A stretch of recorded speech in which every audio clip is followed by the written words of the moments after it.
بسم اللہ الرحمن الرحیم. السلام علیکم جی ناظرین, میں ہوں آپ کا میزبان طلحہ عدنان نارو. ناظرین, آج ایک بہت ہی مزیدار سی میں سٹوری جو آپ کے پاس لے کر آیا ہوں, جو کہ ہمت کی, صبر کی ایک مثال ہے. میرے ساتھ موجود ہیں عرفان سائنس والا, جنہوں نے 2 سال کی عمر سے سٹرگل شروع کی. 2 سال کی عمر میں انہوں نے سموسے بیچنے شروع کیے. اس کے بعد ان کے جو گھر کے پاس ایک جنگل تھا, وہاں سے لکڑیاں کاٹ کر لاتے تھے. پھر کرتے کرتے جب یہ یونیورسٹی میں پہنچے تب بھی ان کی سٹرگل نہیں ختم ہوئی.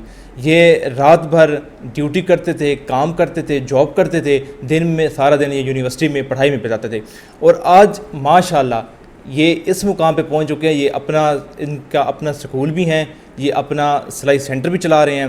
تو ان سے جانتے ہیں ان کی سٹوری. السلام علیکم. وعلیکم السلام. اچھا, ماشاءاللہ پہلے تو اتنی انسپائرنگ سٹوری ہے آپ کی, ماشاءاللہ ماشاءاللہ. مطلب 2 سال کی عمر سے آپ نے محنت کرنا شروع کی. لوگ تو ہمت ہار جاتے ہیں, تو کیسے آپ نے اس سب ٹائم میں موٹیویٹ خود کو کیسے رکھا؟ اصل میں یہ کریڈٹ جاتا ہے میری مدر کو, کہ جنہوں نے کبھی کسی کے سامنے ایسے ہاتھ نہیں پھیلایا اور ہمیں خود دار بنایا. یہ سارا کریڈٹ میری مدر کو جاتا ہے. میرے فادر آرمی میں تھے اور ان کی تقریباً جب 17 سال سروس ہوئی, کسی بھی وجہ سے وہ ان کو ریٹائرمنٹ نہ مل سکے اور پینشن نہ مل سکے, جس کی وجہ سے وہ مینٹلی تھوڑے سے ڈسٹرب ہوئے اور ان شارٹ وہ کما نہیں سکے. تو ہم 3 بھائی ہیں, ہم نے پھر خود سے اسٹرگل کی. اور یہ اصلاح کر 2 سال نہیں, دوسری کلاس میں جب میں تھا, یہ اس ٹائم سے بات ہے, مطلب 2 سال سے نہیں, مطلب جب میں کلاس 2 میں تھا اس ٹائم سے ہم نے پھر سموسے بیچنا شروع کیے. میں اس ٹائم تقریباً 10 یا 15 سموسے میری مدر بنا کے دیتی تھی مجھے, اور اسی طریقے سے 20 سموسے بڑے بھائی جان کو, 25 سموسے اسے بڑے کو. تو ہم یہ تینوں گلیوں میں سموسے لے کے جاتے اور شام کو بیچ کے جب آتے تو 20 یا 25 روپے بچت آ جاتی تھی. تو اس طریقے سے جو ہے نا ہم نے یہ کام شروع کیا. اور آہستہ آہستہ جب تھوڑے سے اور بڑے ہو گئے تھے, ہمارے گاؤں کے سامنے ہے جنگل, تو پھر ہم نے جنگل جانا شروع کر دیا. سر پہ لکڑیاں لے کے آنا شروع ہو گئے, اور یہ سلسلہ بھی چلتا رہا کافی سالوں تک. ہمارے گاؤں کی تقریباً 30,000 آبادی ہے. ہمارے گاؤں والے سارے جانتے ہیں الحمدللہ, اور مثال دیتے ہیں کہ محنت کرنی ہے تو ان کی طرح کریں. پھر جب FSC تک وہاں پہ رہے, خانے وال میں رہے, 79 ٹینر ہمارے گاؤں کا نام ہے, خانے وال میں وہاں پہ ہی رہے. اس کے بعد FSC کرنے کے بعد میں لاہور میں آ گیا نوکری کی غرض سے. تو یہاں پہ US ڈینم فیکٹری میں مجھے جاب ملی as a research associate, production associate. تو وہاں پہ میں پروڈکشن ڈپارٹمنٹ میں, فنشنگ ڈپارٹمنٹ میں جو ہے نا ایسوسیٹ بھرتی ہو گیا FSC کے بعد. اور پھر جب میں نے کچھ عرصہ وہاں پہ گزارا تو مجھے ریئلائز ہوا کہ اگر میں یہاں پہ ہی رہتا ہوں تو میں زیادہ سے زیادہ ایک جو ہے نا سپروائزر بن جاؤں گا اگلے 10 سالوں میں, تو اس سے آگے نہیں جا سکتا. تو واحد میں نے کہا ایک ہی راستہ آگے نکلنے کا, وہ ہے پڑھائی. تو پڑھائی کیسے کریں؟ تو میں وہاں سے پیدل نکلا, اور چلتے چلتے جو ہے نا تقریباً 1.5-2 کلومیٹر پتہ چلا تھا کسی سے کہ یہاں پہ کومسیٹ یونیورسٹی ہے, ایڈمیشن ہوتا ہے, وہاں پہ اچھی پڑھائی ہے. تو میں وہاں سے پیدل ہی کومسیٹس میں آیا, سیکورٹی گارڈ سے جو ہے نا انفارمیشن وغیرہ لی, اندر گیا, ایڈمیشن آفس تک گیا, وہاں سے پھر انفارمیشن لے کے NTS کی تیاری کی, اور اس طریقے سے میرا کومسیٹس میں ایڈمیشن ہوا. پھر میں نے بیچلر کیا کومسیٹ سے ہی 4 سال, اور 1 سال پہلے تو میں نے 2010 سے لے کے 2015 تک پورے 5 سال میں نائٹ ڈیوٹی کرتا تھا. رات 10 بجے سے لے کے صبح 6 بجے تک پرماننٹ میری نائٹ ڈیوٹی تھی. اور میں صبح 6 بجے سے لے کے 7:45 بجے تک 2 گھنٹے بس سوتا تھا. 7:45 بجے اٹھنا, جلدی سے 8 بجے یونیورسٹی جانا ہوتا تھا. اس ٹائم تو بائک بھی نہیں تھی, کچھ بھی نہیں تھا, تو اکثر جو ہے نا لفٹ لے کے جانا, یا پھر 1.5 کلومیٹر تک ڈسٹینس ہے وہ پیدل جانا. کئی دفعہ ایسا بھی ہوا کھوتا ریڈی بھی گئے ہیں, لفٹ ہی لینی تھی کیونکہ لیٹ ہو رہے, لیکچر نہ ضائع ہو جائے. ایسا بھی ہوا ہے, اینٹوں والی ٹرالی ہے اس کو ہاتھ دیا, اس پہ بیٹھ کے چلے گئے. مطلب اس طریقے سے بھی گئے ہیں. پھر سنڈے کو چھٹی ہوتی تھی, تو کیونکہ گھر کے حالات ذرا کچھ ایسے تھے, تو سنڈے کو فیکٹری تو میں جاتا تھا, لیکن جو ہے نا کومسیٹ سے میری چھٹی ہوتی تھی. اگر کوئی گسٹڈ چھٹی آ جاتی, جیسے 14 اگست کی آ گئی, 23 مارچ کی آ گئی, تو اس ٹائم پھر میں بیریا ٹاؤن میں سم ٹائم مزدوری کرنے جاتا تھا مستریوں کے ساتھ. تو وہاں پہ بھی اس طریقے سے بھی جو ہے نا یہ کام کیا, اور 2015 تک جو ہے نا یہ اسٹرگل کنٹینیو رہی. تو جیسے ہی میرا بیچلر کمپلیٹ ہو گیا, اس کے بعد پھر میں نے MPhil میں ایڈمیشن لیا, اور MPhil میں ایڈمیشن لینے کے بعد جو ہے نا پھر میں نے فیکٹری کو چھوڑا. اب کویسچن یہ ہے کہ جب 5 سال میں نے اتنی محنت کیوں کی کہ میں ساری رات جاب کرتا اور سارا دن جو ہے نا یونیورسٹی میں ہوتا شام 5 بجے تک. تو اس کی مین لاجک یہ تھی, میں نے اسکالرشپ پہ پڑھا ہے. میرا جو ہے scholarship Punjab worker welfare board کی طرف سے اسکالرشپ تھا, جو فیکٹری میں ورکر کام کرتے ہیں ان کے لیے اسکالرشپ ہے. اس کے لیے میں نے ویڈیو بنائی ہوئی ہے اور میرے چینل پہ موجود بھی ہے. تو اس لیے میں نے یہ سوچا تھا کہ جب تک میرا بیچلر نہیں کمپلیٹ ہو جاتا, ایم فل میں ایڈمیشن نہیں ہو جاتا, میں فیکٹری نہیں چھوڑوں گا, کیونکہ غربت تھی. تو اس کی وجہ سے جو ہے نا یہ میں نے کیا. اور اس کے ساتھ ساتھ پھر جب میں فیکٹری میں جاب بھی کرتا تھا, اور ساتھ جب کوم سیٹس میں ایڈمیشن ہوا, کوم سیٹس کے اندر میں نے بزنس کیا. وہاں پہ میں نے کیفیٹیریا بنایا اسٹوڈنٹ کیفے کے نام سے, اسٹوڈنٹ انٹرپرینورشپ پروجیکٹ تھا وہ لیا. اس ٹائم انویسٹمنٹ نہیں تھی, تو میں نے پھر جو ہے نا کسی ایک دوست سے بات چیت کی, اس نے پھر 11 لاکھ روپے انویسٹ کیا اور وہاں پہ پھر بزنس سٹارٹ کیا. بچپن سے بزنس مائنڈ سیٹ تھا, کیونکہ پہلے سموسے بیچے, پھر جنگل سے لکڑیاں لے کے آئے, پھر آہستہ آہستہ سائیکل پہ آئے, سائیکل لی, پھر جو ہے نا یہاں پہ بھی پھر بزنس کیا. اب میری 3 نوکریاں شروع ہو گئی. ایک تو مجھے فیکٹری سے سیلری ملتی, دوسرا مجھے کوم سیٹ یونیورسٹی 33,000 پر سمیسٹر وظیفہ دیتی, تیسرا کوم سیٹس یونیورسٹی سے ہی مجھے, اب بھی میرے بیچلر کی بات ہے کہ وہاں سے بھی مجھے 20,000 روپے آنا شروع ہو گئے جو میں نے پروجیکٹ جو سٹارٹ کیا. ٹھیک ہے, یہ 3 نوکری ایٹ اے ٹائم پھر میری چل پڑی, مطلب بزنس بھی اور ساتھ وہ کام بھی. تو اس طرح سے جو نے یہ کام کیا. یہ جو سکسیس ہوتی ہے یا کامیاب ہوتی ہے یہ اچانک نہیں مل جاتی, راتوں رات نہیں ملتی, اس کے پیچھے کئی سالوں کی محنت ہوتی ہے. جیسے یہ 2ری کلاس میں پڑھتے تھے, انہوں نے سموسے بیچنا شروع کیے جیسے انہوں نے بتایا, پھر انہوں نے لکڑیاں کاٹنا شروع کی, اس کے بعد جا کے جب بیچلر میں گئے تب جا کے کچھ مطلب ان کا ہاتھ کھلا, تب جا کے ہم یہ کہیں گے الحمدللہ. اچھا, عرفان سائنس والا, یہ اس نام کے کیا کہانی ہے؟ بس اس کی کہانی یہی ہے, کیونکہ میں نے ایم فل فزکس کیا ہوا ہے, اسپیس پلازما پہ میں نے ریسرچ کی ہے.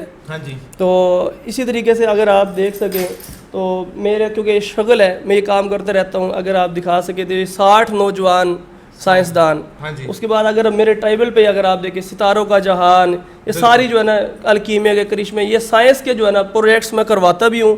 ٹھیک ہے, ہمارے اپنے بچوں نے اس ٹائم تک slide projector, laser security system اور نیوٹن لاز آف موشن, اس کے علاوہ اور بہت سے پروجیکٹس ہمارے اپنے بچوں نے کیے ہیں. اور ہم پریکٹیکلی مطلب جس طرح میرے بڑے بھائی جان, جیسے آپ کو پتہ ہے کہ رضوان فیکٹری والا ہے, لوگوں کو فیکٹری لگوا کے دیتے ہیں. تو ہمارا ایک ہی ہے, اب باتیں نہ کرو, کام کرو. کام بولتا ہے, کام چیختا ہے, کام پکارتا ہے. اگر کام ہوگا تو باتیں خود ہی بن جائیں گی. بس ہمارا یہ کہ باتیں کم کریں, ہم کام کریں خاموشی سے, کام ہوتا ہے تو کام بولتا ہے. تو سائنس والا یہی ہے کہ ہم جو بھی چیز ہو کوشش کرتے ہیں کہ وہ خود بنائیں. پی ایچ ڈی کر لیتے ہیں لیکن چیز بنانی نہیں آتی, اس کا میرا خیال فائدہ نہیں ہے. ہم پریکٹیکلی چیزوں کو بنا کے دکھائیں. باقی ہر ایک کی اپنی انٹرسٹ ہوتی ہے, جو تھیوریٹیکل ہے ان کا تھیوریٹیکل کام ہے, بہت زیادہ ایکسپرٹیز ہوتی ہیں. ہمارا یہ کام ہے کہ ہم چیزوں کو بنائیں. جیسے اب ہمارے بچے نے کرین بنائی ہے, ہم پراپر ہم نے ڈیمو دیا ہے, ویڈیوز بھی ہیں میرے چینل پہ.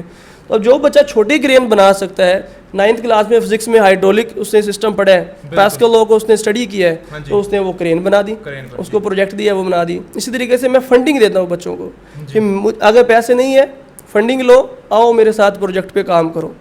تو جو بچے اس کریٹو مائنڈ کے ہیں یا ان کے پاس آئیڈیا ہے کہ وہ کچھ کرنا چاہتے ہیں, سائنس کی دنیا میں کچھ کرنا چاہتے ہیں, تو دے آر وارم ویلکم, وہ آئیں, ہم سے آئیڈیا شیئر کریں. ہمارے جو تجربات ہیں, میرے پاس اب میکینیکل کے بندے بھی ہیں, الیکٹریکل کے بھی ہیں, سافٹ ویئر کے بھی ہیں, سارے بندے ہمارے پاس, ٹیم ہے ایک. تو ہم مل کے کام کریں اور پاکستان کی ترقی کے لیے کام کریں. اچھا, سائنس سے اتنا لگاؤ کیوں؟ بس یہ ہے کہ سائنس جو ہے بیسیکلی کیونکہ میرا فزکس سے ریلیشن ہے, فزکس پہ کام کیا ہے. میرے جو سپروائزر ہیں ڈاکٹر فراز بشیر صاحب, اس ٹائم امریکہ میں بیٹھے ہوئے ہیں, یونیورسٹی آف الینوائے شکاگو میں, اللہ ان کو اور صحت دے. وہ بندہ تھا جس نے مجھے کریٹو بنایا. کہ جب میں اسپیس پلازما پہ ریسرچ کرتا تھا, وہ ریسرچ کیسے تھی, میں رات کو قوالی چلا کے کیلکولیشن کرنا شروع کرتا تھا, پوری رات قوالی چلتی تھی اور میں کیلکولیشن کرتا رہتا تھا. تو یہ رزلٹ تھا کہ مطلب جب ریسرچ کی اتنی ڈیپتھ میں جا کے کی کہ سائنس ایک قسم کا لگاؤ ہو گیا, پیار ہو گیا, جنون کی حد تک ہو گیا, نچوڑ. اور اس کے بعد جو ہے نا یہی وجہ ہے کہ میری سیلف کریٹو پوئٹری بھی ہے بہت زیادہ ہے, تصوف پہ کام کیا ہے جتنا کام کیا ہے, اسی کی وجہ سے وہ جو ہے نا وہ سائڈ پوئٹری بھی شروع ہو گئی. تو یہ جو ہے نا کچھ جیسے ایک چھوٹی سی مطلب یہ ایک ڈیورنگ ریسرچ ہی ایک دن جو ہے نا میں رات کو بیٹھا, یہ ریسرچ طبیعت پہ تھوڑی سی جو ہے نا وہ تھا کہ مطلب کچھ لکھنا ہے لیکن قلم نہ چلے, آدھا گھنٹہ ہو گیا لیکن چلے نا. تو پھر جب قلم نے لکھا تو کیا لکھا کہ قلم کی کیا مجال کہ علم کو لکھ نہ سکے, سوچ کی کیا مجال کہ حقیقت کو پہنچ نہ سکے, ارے قلب کی کیا مجال کہ سکون کو پہنچ نہ سکے, منزل نہ پاؤ گے عرفان اگر ادب کو پہنچ نہ سکے. اگر ادب آ گیا تو پھر سب آ گیا. آپ کی قلم میں پاور, سوچ, حقیقت کے پردے کھل جائیں گے, آپ کا سینہ روشن ہو جائے گا, پھر سب کچھ ہو جائے گا. لیکن فرسٹ کنڈیشن کیا ہے؟ ادب. اگر ادب آ گیا تو پھر سب آ جائے گا. بہت بہت بہت پیاری بات آپ نے کی. اچھا, جو ایک ہنر ہوتا ہے آج کل کے زمانے میں, ہنر ہونا بہت ضروری ہے. آپ ماشاءاللہ سکول بھی آپ چلا رہے ہیں اور سلائی سینٹر بھی, اس کے اندر یتیم بچوں کو بھی فری تعلیم دی جا رہی ہے. تو اس بارے میں تھوڑا سا بتائیں, جو ابھی سلائی سینٹر آپ نے بنایا اس کے اندر کیا کیا سکھایا جا رہا ہے, اور کتنے عرصے میں, مطلب ایک خاتون ہے وہ آتی ہیں, وہ کتنے عرصے میں سیکھ جاتی ہیں؟ بات ایسے ہے کہ سب سے پہلے سلائی سینٹر کیوں بنایا؟ ہاں جی. سلائی سینٹر اس لیے بنایا کہ ہمارے ادارے کے اندر, کیونکہ ہم اس رستے سے گزر کے آئے ہیں, جی, ہم نے غربت دیکھی ہے. دل کو, روح کو خوشی تب ملتی ہے جب غریب کا بچہ اوپر آتا ہے, اندر انٹرنل انر پیس ملتا ہے, سکون ملتا ہے. ہاں جی. تو ہمارے ادارے کے اندر الحمدللہ یتیم بچوں کے لیے تعلیم مکمل فری ہے. ان کی بکس بھی, یونیفارم بھی, اسٹیشنری بھی. اب ایسے ایسے بچے ہمارے پاس آتے ہیں, you can not be imagine, کہ صبح صبح کا ٹائم ہے, یتیم بھی اور مسکین بھی. جو مسکین ہے میرا خیال میں وہ یتیم سے بھی زیادہ, اب جو مسکین بچہ ہے جس کی مدر نہیں ہے, مطلب ہاں جی, اب وہ جس کی مدر نہیں ہے, وہ یہاں پہ آتا ہے تو اس کے پاؤں پہ اتنا میل جمع ہوتا ہے, اس کے بٹن ٹوٹے ہوتے ہیں. ہم لوگ آگے جو ہماری ریسیپشنسٹ ہیں, یا ہماری ایک اور میری مسز بھی ادھر ہی حافظ قرآن بھی ہیں, انگلش انہوں نے کیا ہوا ہے, ان کو میں کہتا ہوں یہ دھاگے سے جو ہے نا ان کی اسٹیچنگ کرو جی, ان کا بٹن بھی لگاؤ, اس کے کپڑا جو ہے نا پھٹ گیا اس کو لگاؤ. تو مطلب ان کا مکمل خیال رکھا جاتا ہے یتیم بچوں کا خاص طور پہ. اب جس کی مدر نہیں ہے, ماں نہیں ہے, اکثر ہوتا ہے کم و بیش کہ وہ بغیر کھائے پی آتے ہیں, کوئی ہے ہی نہیں روٹی پکانے والے. ایک اس کا دادا ہے, ہاتھ کے بال بھی جڑ گیا, کہتا ہے پتر میں کیویں پکاواں.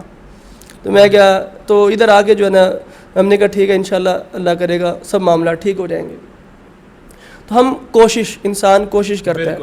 تو اسی طریقے سے جب جو یتیم بچیاں ہیں یا بچے ہیں جن کی ماں ہے, ہاں جی, والد نہیں ہے ماں ہے, تو اب وہ نہ تو کسی سے بھیک مانگ سکتی ہے, اگر مانگتی ہے تو چاچے تائے مانگ نہیں دیتے. ہاں جی, بڑا سوسائٹی کا ظلم ہے, بھوکے بھی نہیں مار سکتی بچوں کو. بالکل. اب وہ کیا کریں, ان کے لیے پھر ہم نے, میں نے اور رضوان فیکٹری والا جو میرے بڑے بھائی جان نے مل کے پلان کیا کیا کریں کہ وہ بھی امپاور میں آئیں. جو فیمیلز سڑکوں پہ پھر رہی ہوتی ہیں, بھیک مانگ رہی ہوتی ہیں, کوئی ایسا سسٹم ہو جو ان کو امپاور کرے. تو ان کے لیے ہم نے پلان کیا, اور پھر سلائی سینٹر کا جو ہے نا پلان کیا. پھر آگے تک اس کا نام کیا رکھیں. ہاں جی, تو نام پہ جب مشاورت کی تو میری مدر کا نام ہے خاتون, تو جیسے ہی مائنڈ میں نے کہا خاتون رکھ دیتے ہیں, تو فوراً سے وہ اوکے کر دیا. اگر وہی نام اس کا, مطلب ماں کے نام سے جو ہے نا, پھر ہم نے یہ خاتون سلائی ٹریننگ سینٹر سٹارٹ کیا. اور الحمدللہ اس ٹائم اچھی خاصی اسٹرینتھ ہے, بچیاں بھی ہیں. اور میرا تو یہی ایک سوچ تھی کہ صرف بچیاں آئیں گی اور جو ہے نا تھوڑی بہت, لیکن بہت اچھا پازیٹیو رسپانس ملا ہے. یتیم بچیاں بھی ہیں, بیوہ بھی ہیں, اس کے علاوہ دوسرے بھی ہیں جو پیسے دے کے بھی سیکھ رہی ہیں. مطلب ہم نے صرف 1000 روپے ایک مہینے کی فیس رکھی ہے, آئیں اپنا ہنر سیکھیں اور روزی کمائیں. یہ ہمارا جو ہے نا مقصد ہے. اچھا, 1000 روپے میں آپ ہنر سیکھ سکتے ہیں. آج کل بہت کم ایسی جگہیں ہیں جہاں پر ہنر سکھایا جا رہا ہے. اچھا, اس کے علاوہ آپ کا سکول ہے پنجاب سائنس سکول, تو وہ بھی ماشاءاللہ اس میں بھی یتیم بچے پڑھ رہے ہیں. تو اگر یہ لاہور کے اندر ہی صرف یہاں پہ, اگر کوئی اور کسی اور شہر میں اس کی فرینچائز وغیرہ لینا چاہتا ہے, کیا فرینچائزز وغیرہ بھی جی, ہم نے شیخو پورہ میں ایک اور اس کی فرینچائز ہے. میرے دوست ہیں نویر صاحب, ہاں جی, فیکٹری میں میرے ساتھ ہی کام کرتے تھے. تو انہوں نے بھی, جب میں نے فیکٹری چھوڑی تو اس ٹائم تک میں نے 14 بچوں کا ایڈمیشن کروا دیا تھا کومسیٹ یونیورسٹی کے اندر. ان کا بھی میں نے ایڈمیشن کروایا تھا کومسیٹس میں. تو جب ان کا MBBA انہوں نے کر لیا, تو مطلب MBA جب انہوں نے کر لیا, تو اس کے بعد انہوں نے بزنس کی طرف آنا تھا, اور پھر مشورہ وغیرہ کیا, تو پھر ان کو جو ہے نا میں نے فرینچائز دی ہے. اگر کوئی فرینچائز لینا چاہتا ہے تو میرے نمبر پہ رابطہ کر لیں, آئیں. ہمارے پاس کسی چیز کی, کسی کی کوئی کاپی نہیں کی, ہمارا اپنا سسٹم ہے. مطلب کہتے ہیں تم اپنا نظریہ پاس رکھو, ہم اپنا نظریہ رکھتے ہیں. تمہارے پاس اپنا تھیم ہے, اپنی فلسفی ہے. ہمارا تھیم منشور یہی ہے کہ بزنس بعد میں دیکھنا ہے, پہلے اس مخلوق کی دیکھنا ہے. خدمت خلق جو ہے نا, پیسہ خود آ جاتا ہے, یہ پیچھے ہاتھ جوڑ کے آتا ہے. اگر دل میں تڑپ ہو, طلب ہو, تما ہو, اگر مخلوق کی خدمت کی ٹھان لیں. یہ ٹیچنگ چھوٹی چیز نہیں ہے, پیغمبری پیشہ ہے. انا بوستم علیما, ہمارے نبی نے فرمایا کہ مجھے معلم بنا کے بھیجا گیا.